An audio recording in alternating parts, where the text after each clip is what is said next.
Hi guys, welcome back to Kessis Cuisine, where we satisfy your food cravings with easy and amazing recipes, guys.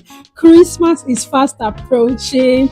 Jesus' birthday is finally here, and today is what day two Christmas. Come along, guys, while I show you the surprise that we're going to be making today. Do not forget to comment, to like, to share this video, and I'll see you guys tomorrow. Bye.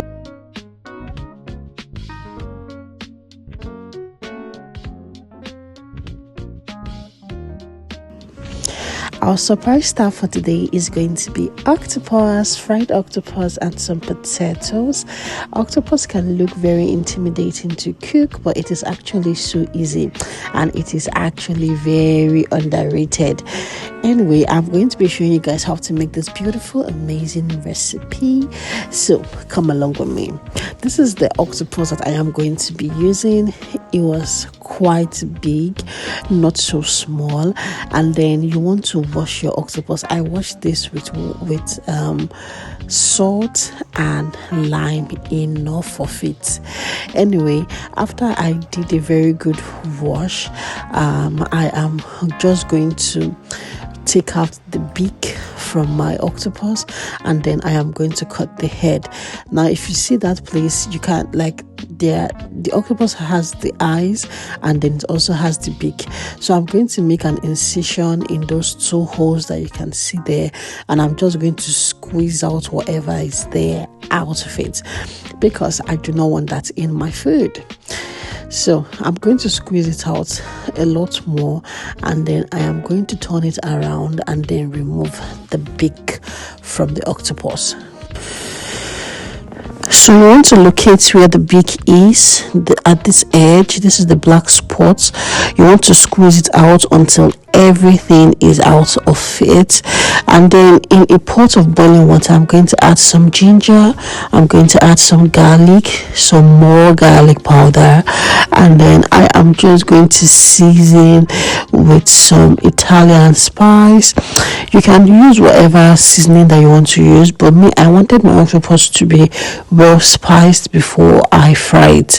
I added in some parsley, some more parsley to my water. I am also going to be adding black pepper to the water, and then I am also going to be adding a whole lot of salt a whole lot of salt. I'm also going to be adding some bay leaf, I think, and then I am just going to allow my octopus sit in that boiling water, and you want it to cook for about 45 to 1 hour. It depends on how big your octopus is. My octopus was quite big, so I wanted it to really cook. Anyway, I added in some more water because I wanted my octopus to be like, even though it didn't cover, but I wanted the water to be much in my pot. So I allowed that cook for about 1 hour to 45 minutes until it is fork tender. Like when you put your knife, you want your knife to go through it. So I'll be saving that water for later, and then you want to put your octopus in a very cold water or in an ice bath so that you will stop it from cooking. So when my octopus was completely cool, you can see how curled up the legs are, and then I am just going to cut up the curled legs, and then I am going to prepare that for frying.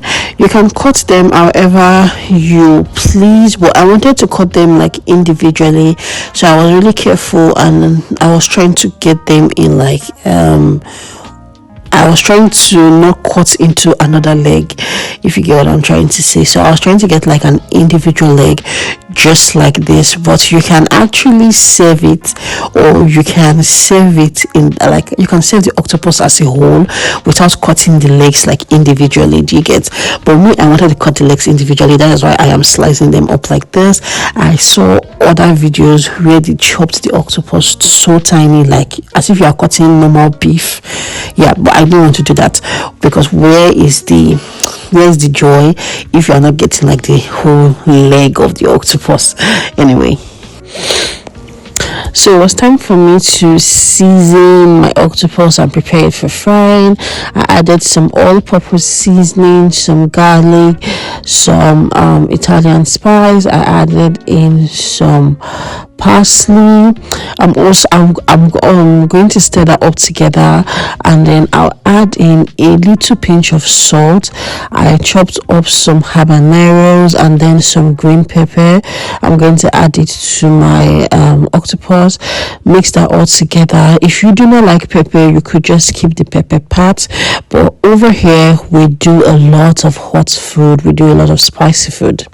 So I'm going to add some king's butter to my hot pan, and I'm going to just add in my octopus when that is hot a bit.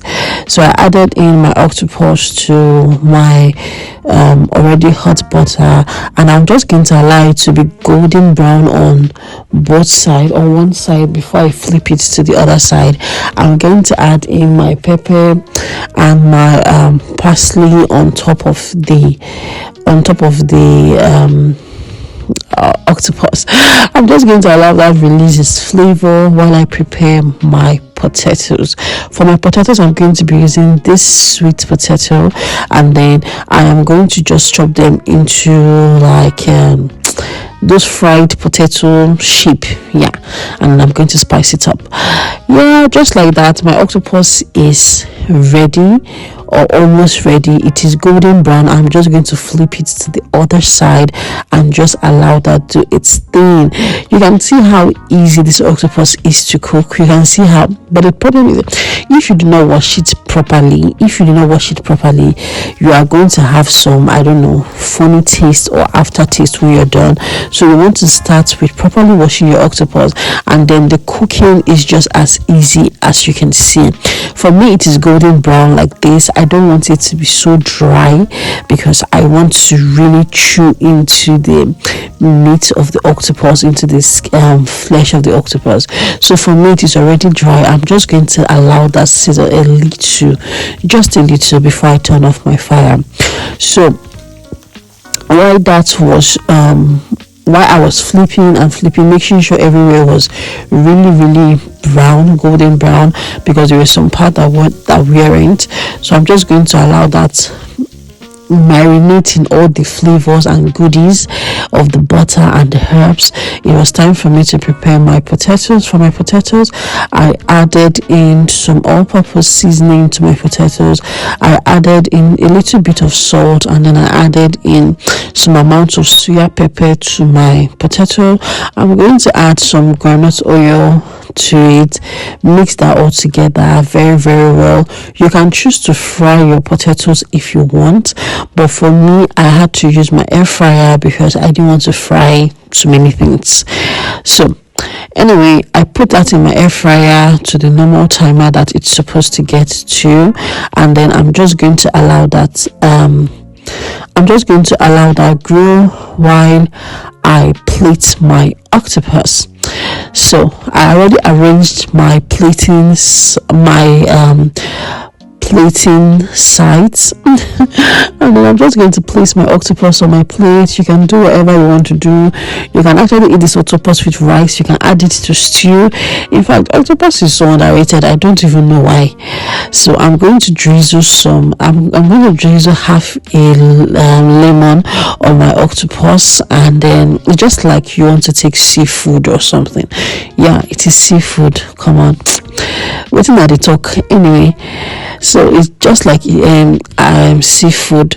So I already plated my octopus, so it was time for me to mix my dippings. So I'm going to add some mayo. This is some cocktail sauce, some seafood cocktail sauce. I'm going to mix that all together. I'll add some soya pepper, add a little bit of sugar, mix that up together, and that was my dipping for my meal.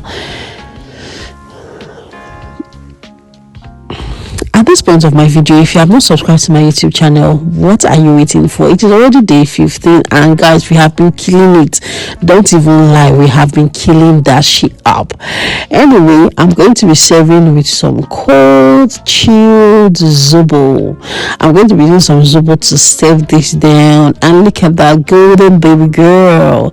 Look at that golden baby. It was so beautiful, so rich, so interesting, so nice, like so tasty. I love it. It was not so chewy, it was not so crispy, it was just the perfect tendency. So I added in my potatoes. I'm going to add some salt on top of this, but if you already have like a lot of salt, please just adjust. Like, your taste is according to your preference, whatever suits you. Anyway, this was what my octopus was looking like. My dipping was absolutely fabulous, absolutely tasty. So guys, that's all for this video. Please subscribe.